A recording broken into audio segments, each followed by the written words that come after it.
विराट एक भयानक राक्षस था। उसके ताप से ही सीता व्याकुल हो गई थी। उसने लक्ष्मण और सीता पर आक्रमण कर दिया था, पर राम के सामने उसकी एक नहीं चली। विराट का वध करने के बाद श्री राम, सीता और लक्ष्मण महामुनि सारभंग के आश्रम में पहुंचे। सारभंग अत्यंत वृद्ध थे। वो जाने कितने वर्षों से अपने प्राणों को रोके हुए थे। उनकी इच्छा थी कि मृत्यु को गले लगाने से पहले वो एक बार श्री राम के दर्शन कर सके। राम के दर्शन कर उनका जीवन धन्य हो गया। प्रभु,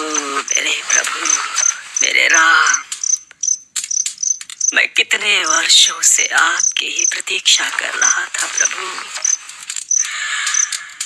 आपके दर्शन हो गए। बस अब मैं इस नश्वर शरीर का त्याग कर ब्रह्मलोक की यात्रा कर सकूंगा। महर्षि, आप जैसे महात्माओं ने ही तो अब तक धर्म को जीवित रखा है, और आप ही अपने शरीर का त्याग करना चाहते हैं। क्यों ऋषिवर? मुझे तो कब का धरती से विदा हो जाना चाहिए था प्रभु। मैंने अपनी अग्नि संस्कार की सारी व्यवस्था कर ली है। बस आपसे इतना ही निवेदन है कि आप अपने हाथों से मेरी चिता को अग्नि दें। ऋषिवर, ऐसा क्यों कर रहे हैं स्वामी? क्या स्वेच्छा से मृत्यु को पाना ठीक है? सिद्ध पुरुष, सिद्ध संत महात्मा स्वेच्छा से मृत्यु को प्राप्त करते हैं जानकी। इन्हें रोकना कदापि उचित नहीं है। महामुनि सारभंग के स्वर्गारोहण की घटना सुनकर आसपास के ऋषि मुनि श्री राम के पास इकट्ठे हो गए थे और उन्होंने बड़े आदर के साथ उनसे मानव जाति की रक्षा का निवेदन किया। हे राघव, आप क्षत्रिय नरेश हैं। हमारी रक्षा करना आपका दायित्व है। बड़े दुख की बात है कि राक्षस हमें अनाथों की तरह सताते हैं और हत्याएं करते हैं। इतना ही नहीं प्रभु, इन राक्षसों ने पंपा नदी, चित्रकूट और मंदाकिनी में इतना उत्पात मचा रखा है कि लोगों का जीना दूभर हो गया है। हम आपकी शरण में आए हैं प्रभु। आप हमें निर्भय कीजिए। आप सभी की बातें सुनकर मुझे बहुत दुख हुआ। मैं आप सभी को वचन देता हूँ कि अपने वनवास की अवधि में मैं सभी राक्षसों का अंत कर दूंगा। मैं दशरथ नंदन राम प्रतिज्ञा करता हूँ कि मैं अपने भुजबल से समस्त राक्षसों का नाश कर दूंगा। आप सभी मुझे आशीर्वाद दें कि मैं अपनी प्रतिज्ञा पूरी कर सकूं।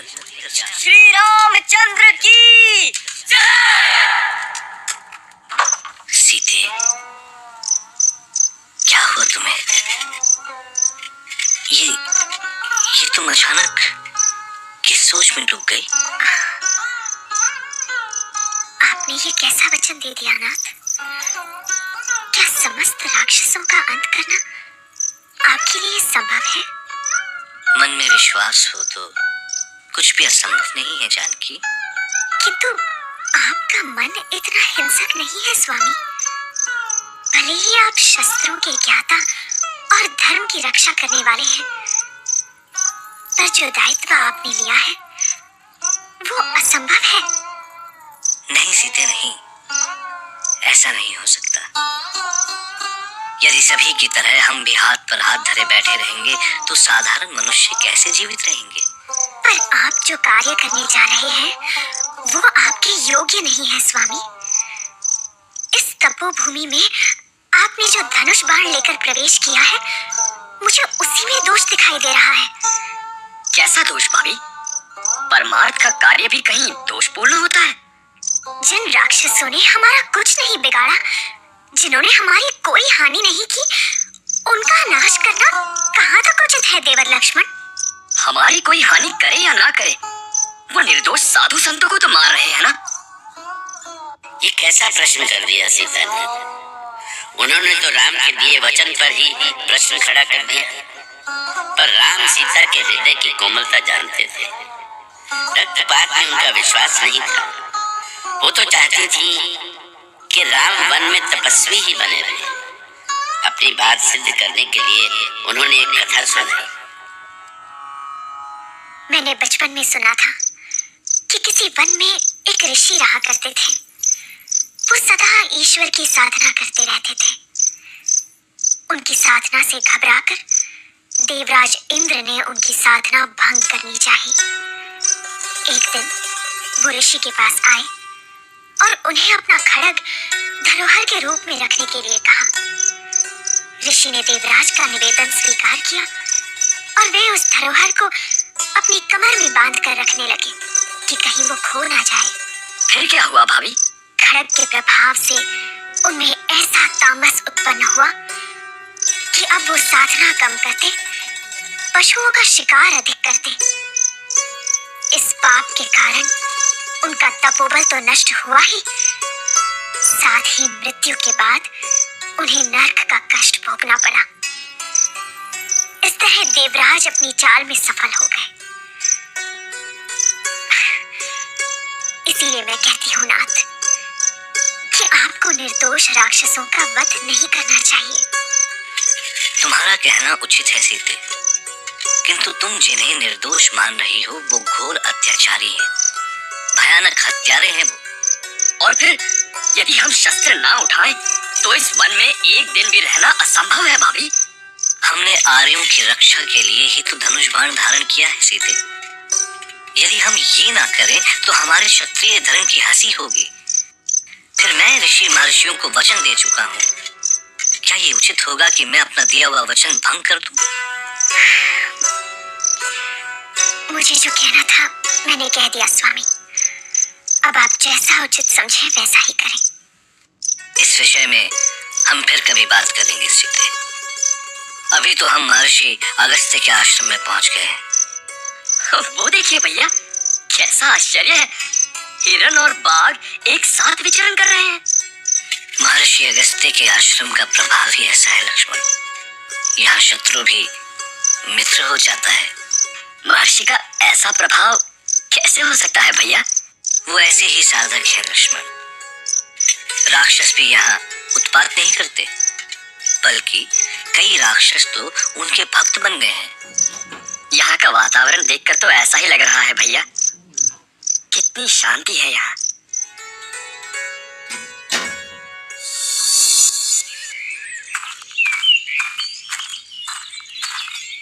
महर्षि अगस्त्य के आश्रम में आपका स्वागत है श्री राम। आपको रास्ते में कोई कष्ट तो नहीं हुआ? नहीं, इस आश्रम के मार्ग में कष्ट कैसे हो सकता है? तो आइए, महर्षि आपकी ही प्रतीक्षा कर रहे हैं। पर उन्हें हमारे आने की सूचना किसने दी? ये हमें नहीं पता प्रभु, किंतु वो प्रातः काल से आपकी प्रतीक्षा कर रहे हैं और आपके स्वागत के लिए उन्होंने ही मुझे भेजा है। आश्चर्य है स्वामी। इसमें आश्चर्य कैसा देवी? ऋषिवर अंतर्यामी हैं, उन्हें तो वर्षों से प्रभु के आने की सूचना थी। आइए प्रभु।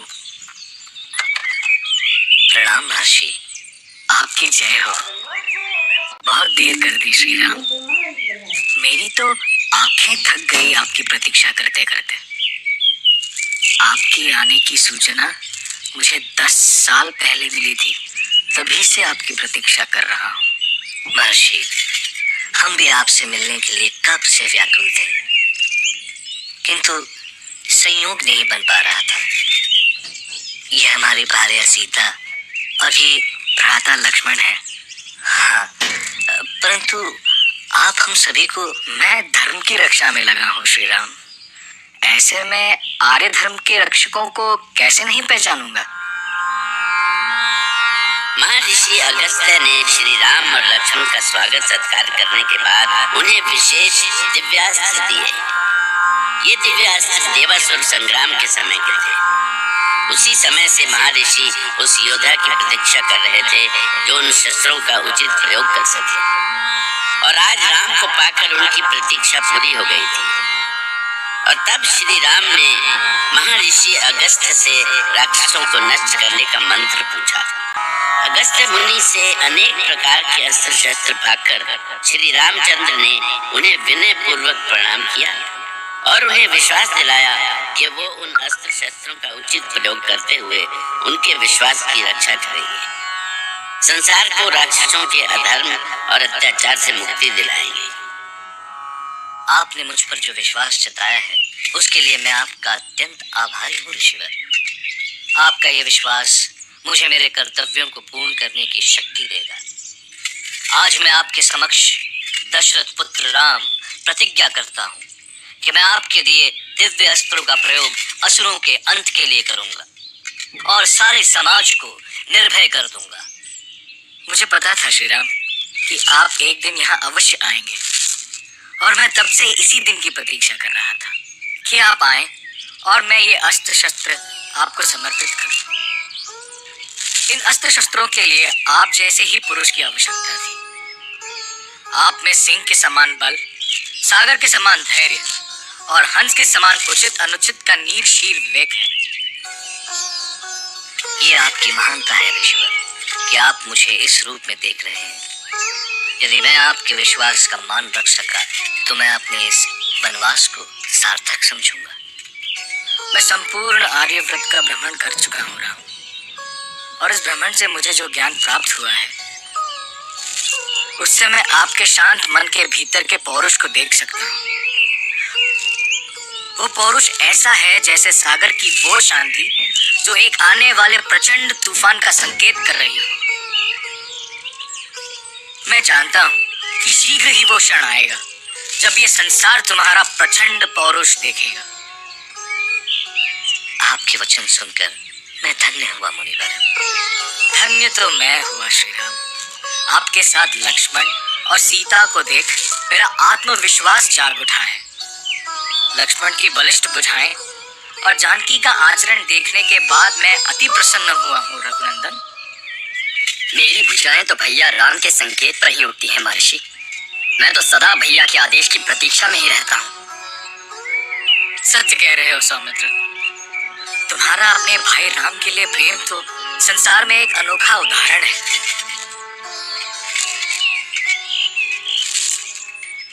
गुरुदेव, हमने श्री रामचंद्र, माँ सीता और श्री लक्ष्मण के विश्राम की व्यवस्था कर दी है।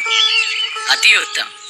अब आप लोग थोड़ा विश्राम करें। लंबी यात्रा में थकान हो गई हो। मुनिवर, मैं आपकी तपस्या और साधना में किसी प्रकार की बाधा नहीं बनना चाहता, पर वनों में रहने वाले आप जैसे महान साधु संतों की सत्संगति से भी वंचित नहीं रहना चाहता। इसीलिए आप कोई ऐसा स्थान बताएं जहां पर निवास करते हुए हम महात्माओं के दर्शन भी कर सकें। आप पर तो सारे ऋषियों की सुरक्षा का भार है श्री राम। धर्म की स्थापना और अधर्म का नाश, यही आपके जीवन का उद्देश्य है। इसके लिए आप पंचवटी नामक महावन को अपने अभियान का केंद्र बनाएं। यह स्थान आप लोगों के निवास के लिए बिल्कुल सही होगा। ये स्थान यहाँ से कितना दूर है मुनिवर? यहाँ से थोड़ी दूरी पर ही है श्री राम। आप जब भी जाना चाहें हमारे शिष्य आपको वहां तक पहुंचा देंगे। अवश्य मुनिवर। अगस्त्य मुनि से श्री राम की भेंट उनके जीवन की सबसे महत्वपूर्ण घटना थी। मुनि से मिलकर उन्हें अपने जीवन की दिशा मिली। सारी रात राम अपने वनवास की आने वाली चुनौतियों और वनवासियों की उनसे अपेक्षाओं के बारे में सोचते रहे।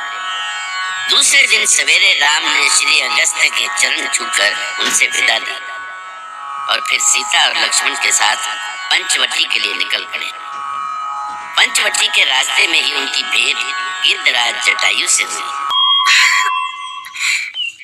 ये कैसी आवाज है स्वामी? हाँ, लगता है जैसे आकाश में कोई बहुत विशाल पक्षी उड़ रहा हो। मुझे भी कोई विशाल पक्षी ही लगता है, पर इतना विशाल पक्षी कैसे हो सकता है? स्वामी, वो देखिए स्वामी उधर, वो विशाल गीध। देखिए, वो तो इधर ही चला आ रहा है। मुझे कुछ ठीक नहीं लग रहा भैया। लगता है ये कोई मायावी राक्षस है। आप आदेश दें तो मैं इस पर प्रहार करूं। नहीं लक्ष्मण, ठहरो। ये अवश्य ही हमारा कोई शुभचिंतक है। ये ऐसा दानवाकार गीत हमारा शुभचिंतक कैसे हो सकता है भैया? ये वन ऐसे मायावी राक्षसों से भरा हुआ है, अवश्य ही ये उनमें से कोई है।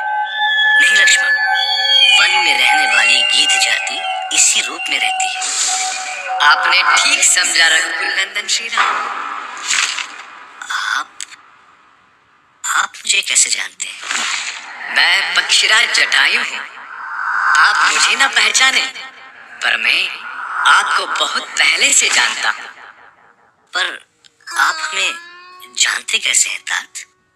मेरा क्या है राम, मैं तो इन विशाल पंखों से जहाँ जी आए उड़ता रहता हूँ।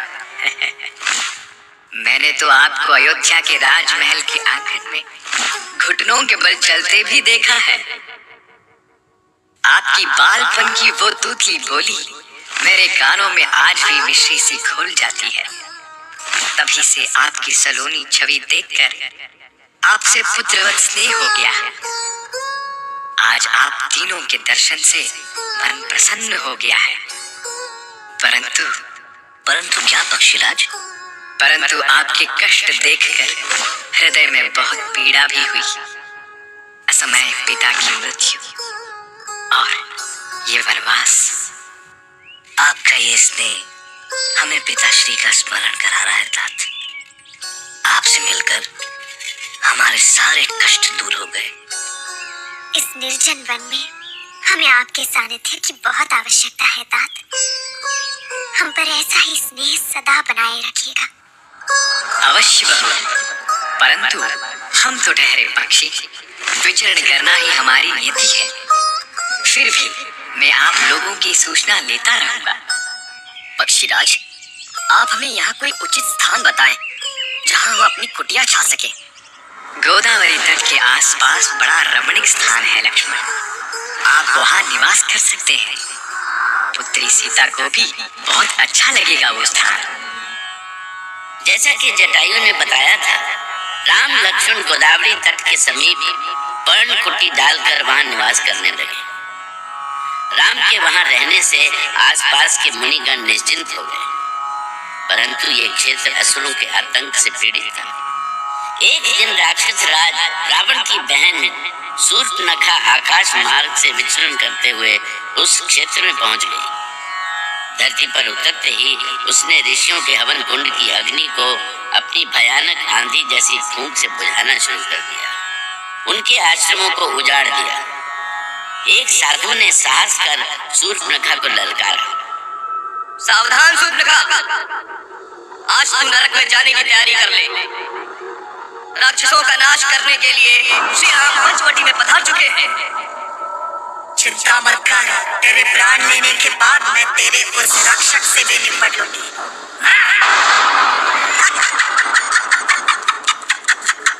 श्री राम रक्षा करे प्रभु, रक्षा करे श्री राम, रक्षा करे। लक्ष्मण, लगता है वन के भीतर से कोई हमें पुकार रहा है। हाँ, मुझे भी ऐसा ही लग रहा है। मैं जाकर देखता हूँ भैया। ठीक है लक्ष्मण, तुम जाओ। मुझे लगता है स्वामी कि यज्ञ में आहुतियां दी जा रही हैं। अकारण ही लक्ष्मण को इस भयानक वन में अकेले ना जाने दे। तुम सत्य कह रही हो जानकी। पता नहीं क्यों हमें हमेशा ऐसा लगता है जैसे कोई हमें पुकार रहा हो। अब तो हम वनवासी हो चुके हैं स्वामी, भला अब हमसे किसी को क्या काम? ये नई कुटिया दिख रही है। साधुओं का रक्षक राम यहीं होना चाहिए। यहीं ढूंढती हूँ साधुओं के उस रक्षक को। मुझे देखते ही उसके प्राण न निकल गए तो शूर्पणखा लंकापति रावण की बहन नहीं।